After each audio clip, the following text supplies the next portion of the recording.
नमस्कार। एक बड़े सवाल के साथ मैं हूं डॉक्टर प्रसून। सवाल है कि क्या रूस ने, अमेरिका ने, नाटो ने आर्कटिक को नया जंग का मैदान बनाने के लिए पूरी तरह से मन बना लिया है? बर्फ से ढके आर्कटिक को लेकर अमेरिका, नाटो जैसी महाशक्तियां क्यों जोर दिखा रही हैं?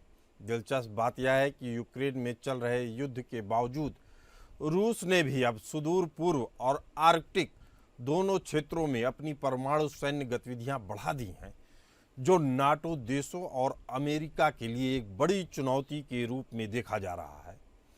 असल में रूस के राष्ट्रपति व्लादिमीर पुतिन ने अकेले ही नाटो देशों के नाक में नकेल डाल रखी है। नाटो देश यूक्रेन युद्ध हारने के बेहद करीब पहुंच चुके हैं। रूस को कड़ा संदेश देने के लिए अलास्का में 19 अगस्त को हुए अमेरिकी नॉर्दर्न एज 2025 सैन्य अभ्यास के जवाब में 21 अगस्त को रूस और चीन ने कथित तौर पर संयुक्त सागर 2025 नामक सैन्य अभ्यास किया। अमेरिका ने इस सैन्य अभ्यास के लिए 6,400 सैनिकों, 100 विमानों और 7 अमेरिकी और कनाडाई aircraft carrier USA Abraham Lincoln और 3 विध्वंसक जहाज भी शामिल किए। जिसके बाद अगस्त महीने में रूस ने भी अलास्का के करीब सुदूर पूर्व के क्षेत्र में युद्धपोत तैनात कर दिए और उसने इसे देशभक्तिपूर्ण मिशन बताया। रूस ने इसी महीने अपनी पैसिफिक फ्लीट को ऑस्कर 2 क्लास की परमाणु पनडुब्बी ओमोस्क से P700 granite supersonic antiship cruise missile का कामयाब टेस्ट किया। इस टेस्ट के बाद रूस की नौसेना ने साफ कर दिया कि यह अभ्यास उत्तरी प्रशांत महासागर और कामचटका चुकोटका तट की सुरक्षा सुनिश्चित करने के लिए किए गए हैं। इस तैयारी के पीछे एक और बड़ी वजह है। वह वजह है रूसी परमाणु पनडुब्बी कुर्स्क, जो 12 अगस्त 2000 को बेरिस्क सागर में एक नौसैनिक अभ्यास के दौरान डूब गई थी। यह रूस के लिए सोवियत संघ के पतन की बाद की सबसे बड़ी नौसैनिक त्रासदी थी, जिसमें पनडुब्बी सवार सभी 118 चालक सदस्य मारे गए थे। सरकारी जांच और व्यापक विश्लेषण के अनुसार इस त्रासदी का मुख्य कारण एक टारपीडो विस्फोट था, लेकिन कुछ रूसी नौसेना अधिकारियों ने बाद में यह दावा किया कि पनडुब्बी किसी नाटो पनडुब्बी से टकराने के कारण डूबी थी। जिसके बाद आर्कटिक में अब रूस सैन्य तैयारियां काफी कुछ अलग कहानी बयां कर रही हैं। आपको बता दें कि बेहद ठंडा और बर्फ से ढका हुआ आर्कटिक क्षेत्र पृथ्वी का सबसे किनारे का उत्तरी ध्रुवीय क्षेत्र है, जो आज तक युद्ध की विभीषिका से बचा रहा है। लेकिन हालात अब तेजी से बदल रहे हैं। रूस की पैसिफिक फ्लीट यानी प्रशांत बेड़े की ओम्स्क पनडुब्बी और P700 मिसाइल के मायने बेहद अहम है, जो अमेरिका और नाटो देशों के लिए बड़ी चुनौती बन गए हैं। आपको बता दें कि रूस ने अपनी नौसैनिक शक्ति का एक बड़ा प्रदर्शन किया है। इसी सितंबर महीने में रूस की पैसिफिक फ्लीट यानी प्रशांत बेड़े ने एक शक्तिशाली परमाणु पनडुब्बी का परीक्षण किया। रूस की पैसिफिक फ्लीट की ऑस्कर 2 क्लास की एक परमाणु पनडुब्बी, जिसका नाम ओमस्क है, उसने एक अत्यंत शक्तिशाली मिसाइल का सफल परीक्षण किया, जिसने नाटो की मुश्किलें बढ़ा दी हैं। इस परीक्षण में इस्तेमाल की गई मिसाइल का नाम P700 granite supersonic antiship cruise missile है। यह मिसाइल कितनी खतरनाक है, इसकी स्पीड और मारक क्षमता से पता चलता है। इस मिसाइल सुपरसोनिक गति से चलती है, यानी इसकी गति आवाज की रफ्तार से 2 से 2.5 गुनी तेज है।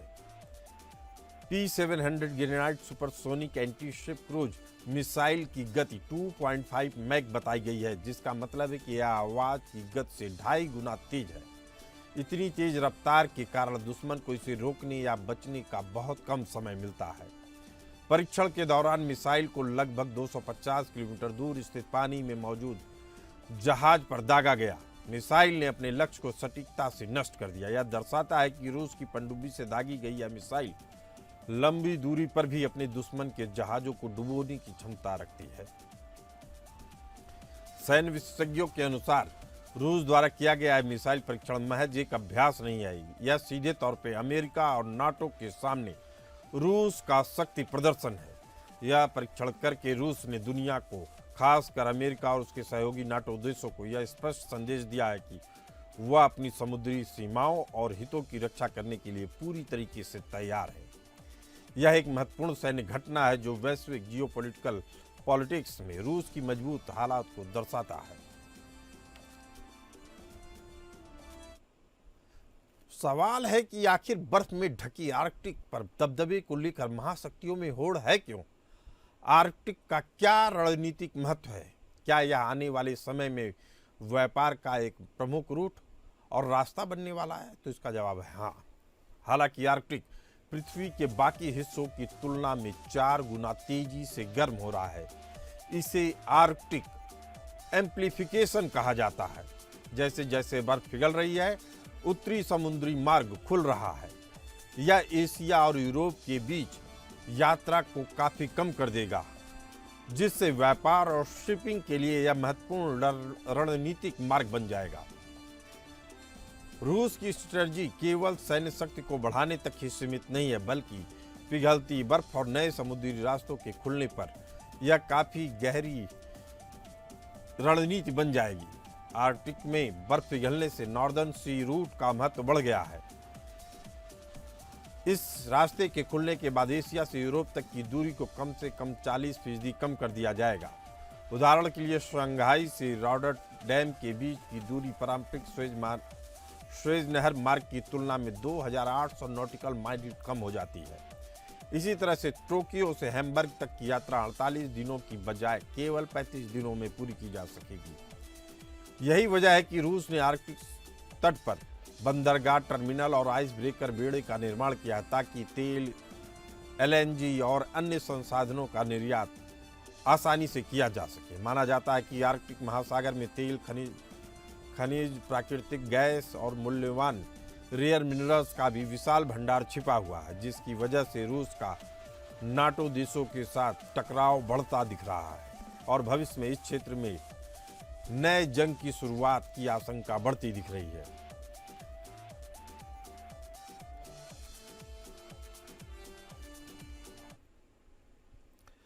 आपको बता दें कि ताजा जानकारी के अनुसार अमेरिकी सेना ने कहा है कि उसने 4 रूसी विमानों को अलास्का के पास उड़ते हुए देखा है। उत्तरी अमेरिकी एरोस्पेस रक्षा कमान ने कहा है कि अमेरिकी लड़ाकू विमानों ने रूस के विमानों को रोक लिया है और यह तनाव 1 महीने में तीसरी बार और साल भर में 9वीं बार हुआ है। ताजा हालात की गंभीरता को अब आप समझ सकते हैं। यूक्रेन पर रूस के आक्रमण के बाद फिनलैंड और स्वीडन के नाटो में शामिल होने के बाद नाटो की आर्कटिक तटरेखा में काफी वृद्धि हुई है। अब नाटो के 7 देश आर्कटिक क्षेत्र में हैं, जबकि रूस 8वां और सबसे बड़ा आर्कटिक देश है। इस विस्तार को रूस अपनी सुरक्षा के लिए बड़ा खतरा मानता है। इसी मुद्दे पर चर्चा करने के लिए हमारे साथ मौजूद हैं retired group captain VN Jha, defence expert. आपका बहुत बहुत स्वागत है। सीनियर जर्नलिस्ट भूपेंद्र कुमार जी, आपका भी बहुत बहुत स्वागत है। वीएन झा साहब, आर्कटिक में होने वाले संयुक्त सैन्य अभ्यास, जैसे रूस का सैन्य अभ्यास हुआ, नाटो का सैन्य अभ्यास हुआ, या इस क्षेत्र में तनाव बढ़ाने में किस हद तक भूमिका निभाते हैं? प्रसून जी, देखिए, ये जितने भी सैन्य अभ्यास हैं, इससे तनाव बढ़ता है, ये समझना थोड़ा सा मुश्किल है, या इसको समझाना थोड़ा सा और मुश्किल है जी। अभ्यास होंगे, जहां भी इंटरनेशनल वाटर्स होगा उसमें अभ्यास होते रहते हैं। ये चाहे आप आर्कटिक की बात ले लें या फिर झा साहब, मुझे लगता है कि अगर सरल शब्दों में इसकी व्याख्या करनी हो तो इसको ऐसा कहा जा सकता है, जहां युद्ध की आशंका हो, जहां किसी भी देश की फौजें उस युद्ध को करने में पूरी तरीके से महारत हासिल न कर पा रही हो, संयुक्त अभ्यास करके उनको उसकी प्रैक्टिस करवाई जाती है। लेकिन आर्कटिक एक बेहद ही गंभीर क्षेत्र है, जहां पूरी दुनिया को ठंडा करने, या कहा जाए दुनिया के वायुमंडल को ठंडक पहुंचती है। भारत के साथ दुनिया भर के तमाम देशों को, कहा जाए ग्लोबल जो कंडीशनिंग है वो आर्कटिक क्षेत्र करता है। लेकिन वहाँ की बर्फ पिघलेगी तो स्थितियाँ गंभीर हो जाएंगी। वायुमंडल प्रदूषित हो सकता है, जिसकी जिम्मेदारी इन्हीं महाशक्तियों को लेनी होगी, जो अब आर्कटिक को एक युद्ध क्षेत्र में बदल रहे हैं, वहां प्रैक्टिस कर रहे हैं। झा साहब। जी, देखिए, मैं फिर से दोहराता हूँ, सिर्फ एक्सरसाइज करना, अभ्यास करना, युद्धाभ्यास करना, ये नहीं दिखाता है कि वहाँ पे सरगर्मी जो है वो बहुत ज़्यादा बढ़ गई है। ये युद्धाभ्यास होते रहते हैं। हमारे पैसिफिक, चाहे ओशन की बात ले लें, इंडियन ओशन की बात ले लें, अरेबियन सी की बात कर लें, या मेडिटेरियन या कहीं और की बात कर लें, हर समुद्र में, हर इंटरनेशनल वाटर में किसी भी देश की जो मल्टीलैटरल जो है, उसको ये अधिकार है कि एक नोटिस जारी करके वो अपना युद्धाभ्यास करें, और यही चीज इसी रूप में अभी इसको यहाँ पे फिलहाल देखना चाहिए। लेकिन झा साहब, एक बड़ा सवाल, अगर आपकी बात मान ली जाए तो आर्कटिक क्षेत्र रणनीतिक रूप से फिर रूस और नाटो या अमेरिका के लिए भी क्यों इतना महत्वपूर्ण है? इसके पीछे सुरक्षा, आर्थिक या जियोपॉलिटिकल स्ट्रेटेजी क्या है? जी जी, आपने मुझे ठीक उसी समय में रोका जब मैंने लेकिन कहा था। जी लेकिन ये जो युद्धाभ्यास हैं या इंटरनेशनल वाटर्स हैं, उसमें एक लेकिन शब्द मैंने कहा था जहां आपने मुझे रोका, और वो लेकिन है कि ये जो आर्कटिक रीजन है, ये रशिया के बिल्कुल लगा हुआ है। देखिए, इस आर्कटिक रीजन में आपने कहा था कि रूस के कुछ विमानों को नेटो ने रोका। देखिए, यहाँ पे जो एयर स्पेस है वो डिफाइंड नहीं है, डेलिनेटेड नहीं है। जो एयर स्पेस होता है किसी कंट्री के सीमा रेखा के 10 किलोमीटर बाहर तक होता है, वो उसका एयर स्पेस होता है। तो वहां पे थ्रेटनिंग हो सकती है, लेकिन यहाँ तो मैं आपको एक बात फिर से बता दूं इस सब्जेक्ट पे कि अमेरिकी सेना ने कहा है कि उसने 4 रूसी लड़ाकू विमानों को रुका है, और वो जगह कौन सी थी? अलास्का। जी, और बता रहा है बार बार उल्लंघन हो रहा है। ये वही आर्कटिक क्षेत्र है जहां से युद्ध भड़कने की पूरी संभावना दिख रही है। इस तरह की अगर मान लीजिए रसिया ने किया है, अमेरिका भी दावा कर रहा है, नाटो भी कर रहा है, तो रणनीतिक महत्व क्या है, यही समझना चाह रहे हैं। जी तो, तो आप याद कीजिए डोनाल्ड ट्रंप का, जब उन्होंने सत्ता लेते ही इस टर्म में अपने जो विदेश सेक्रेटरी है, फॉरेन सेक्रेटरी, उनको भेजा था कि आप आइसलैंड से, ग्रीनलैंड से और बाकी जो आर्कटिक रीजन हैं उससे बात कीजिए, हम उसको अपना राज्य बनाना चाहते हैं। याद है आपको? जी उसका महत्व ये है कि ये बिल्कुल रशिया से लगा हुआ है। ये ऑयल और गैस का बहुत बड़ा, बहुत समृद्ध क्षेत्र है, और यहाँ पे जिसका आधिपत्य होगा वही यहाँ पे रशिया के आसपास में किसी भी तरह का जो एक चैलेंज है वो दे पाएगा। ना तो फिनलैंड उस स्थिति में है, ना स्वीडन उस स्थिति में है, ना इंग्लैंड उस स्थिति में है कि यहाँ पे इस एरिया में वो अपना आधिपत्य जमा सके। इनके पास में वो फोर्सेस इतनी नहीं है। बच के रशिया का जो नेवल फोर्स है काफी है, और आज के दिन में तो रशिया और चाइना ने हाथ मिला लिया हुआ है। तो इन दोनों का जो संयुक्त जो क्षेत्र आता है, हालांकि चाइना के कॉमन ग्राउंड नहीं है, लेकिन रशिया के उत्तर में तो ये पूरा का पूरा एरिया है, इसीलिए उस पे ये अपना आधिपत्य जमाए रखना चाहता है और किसी और को आने नहीं देना चाहता है। यही जो अभी जो एक्सरसाइज हुई है, जो अभी क्रूज मिसाइल जो एक छोड़ा हुआ है, 2 क्रूज मिसाइल छोड़े हैं रशिया ने अपने युद्धाभ्यास में, वो यही दर्शाते हैं कि हमारे 300 किलोमीटर तक के आसपास में आने की कोशिश नहीं करना। तो ये बहुत वाइटल एरिया है, काफी सेंसिटिव एरिया है रशिया के लिहाज से, क्योंकि आज के दिन में सुबुगाहट यूके के पास भी है। यूके अपनी शिप को और अपनी सबमरीन को उस तरफ में ले जाने की सोच रहे हैं, लेकिन जहां पे ऑलरेडी रशिया का न्यूक्लियर सबमरीन, न्यूक्लियर शिप और बाकी बहुत सारे बेड़े वहां उसके खड़े हैं, वहां पे न तो अमेरिका डायरेक्टली आ सकता है और न ही यूके वहां अपनी आधिपत्य जमा सकता है। यहाँ बात है आधिपत्य जमाने की, ये सिर्फ एक्सरसाइज का या ये सिर्फ इकोनॉमिकल या ये फाइनेंशियल मार्ग नहीं है कि जब आइस खत्म होगा, जब वो रास्ते छोटे हो जाएंगे तो कमर्शियल एक्टिविटी यहाँ से होगी। ये सिर्फ उसका मामला नहीं है, ये मामला बहुत आगे तक का है, क्योंकि रशिया की जो इंटीग्रिटी है वो यहाँ से कॉम्प्रोमाइज हो सकती है अगर अमेरिका यहाँ पे आ गया, या अगर नेटो के जो यूरोपियन देश हैं, आप Finland, Sweden, Estonia, British, UK, सबको ले लीजिए, अगर ये उस एरिया में जाके अपनी नेवल आधिपत्य जमाने में सफल हो गए तो फिर आने वाले दिनों में रशिया जो होगा वो थ्रेटन होगा। तो इसीलिए वो इस तरह की किसी भी तरह की वो चैलेंज या रिस्क नहीं चैलेंज लेना को चाहता है। स्वीकार करता है और चाहता है कि इस तरह की चैलेंज उसको फेस न करने पड़े। भूपेंद्र कुमार जी हमारे साथ मौजूद हैं।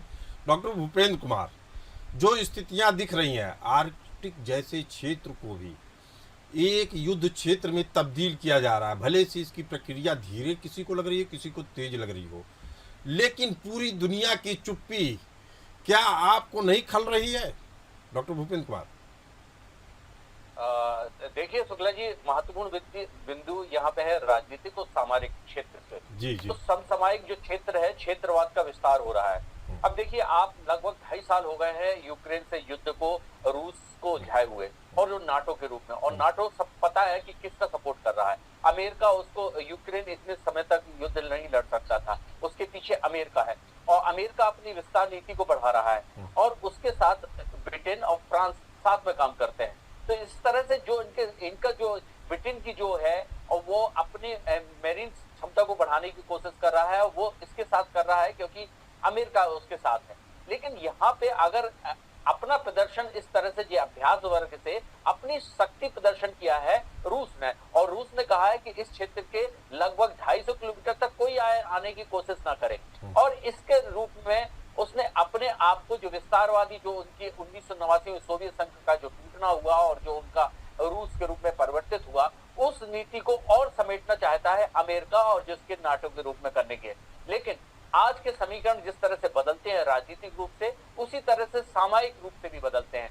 आज जब तरह से अब भारत अपने एक शक्ति के रूप में उभर रहा है और चाइना के साथ वो करीब आया है, और जिसके कारण चाइना अमेरिका से थोड़ा सा दूर गया है, क्योंकि उन्होंने टैरिफ लगाया और उसके संप्रभुत्ववाद को कम करने की कोशिश की गई, जिसके कारण अब वो डायरेक्ट इन्वॉल्व तो नहीं हो सकता है, लेकिन ये टेक्नोलॉजी के साथ साथ लेकिन रूस को मजबूत किया जा रहा है। और रूस अपनी चीज को करने के लिए, क्योंकि वहां यूक्रेन के युद्ध से भी उलझा हुआ है, और वह ये चाहता है कि शक्ति के रूप में दुधवी जो सरकार चल रही थी विश्व रूप में, तो वह अपना सोवियत संघ का रूप वह आज भी स्थापित करना चाहता है, और वो स्थापित है, और उसको वह छीनने की कोशिश जिस तरह से अमेरिका कर रहा है, उसकी स्थिति के रूप में वह इसके क्षेत्र को समझ रहा है। लेकिन अमेरिका सीधे कन्फ्रंटेशन में नहीं आ रहा है, लेकिन सवाल उठता है कि आर्कटिक परिषद जैसे बहुपक्षीय मंचों पर रूस नाटो तनाव का क्या प्रभाव पड़ रहा है, जिसमें तमाम देश शामिल है। क्या यह संस्था अभी भी एक सहयोग का स्वीकार्य मंच है, या इसकी भी उपयोगिता अब खत्म हो चुकी है? निश्चित रूप से कहा है तो उपयोगिता उसकी खत्म हो चुकी है, और दूसरी बात सबसे महत्वपूर्ण ये है कि जो इसका पर्यावरण भी प्रभाव पड़ेगा, और ये जो आने वाली, जो आप समझ रहे हैं कि जलमार्ग बनेगा, और दूसरी बात वहां पे जो प्राकृतिक रिसोर्सेस है, तेल है और गैस है, उस पर भी आधिपत्य का। आप अगर अमेरिका का पुराना इतिहास देख लें, चाहे आप जॉर्ज बुश का समय का देख लें, तो उन्होंने ईरान और इस समय इराक पे भी हमला किया, तो उसके पीछे जो भी था, लेकिन था तो वही रिसोर्सेस उसके प्राप्त करना, तेल के संसाधन प्राप्त करना।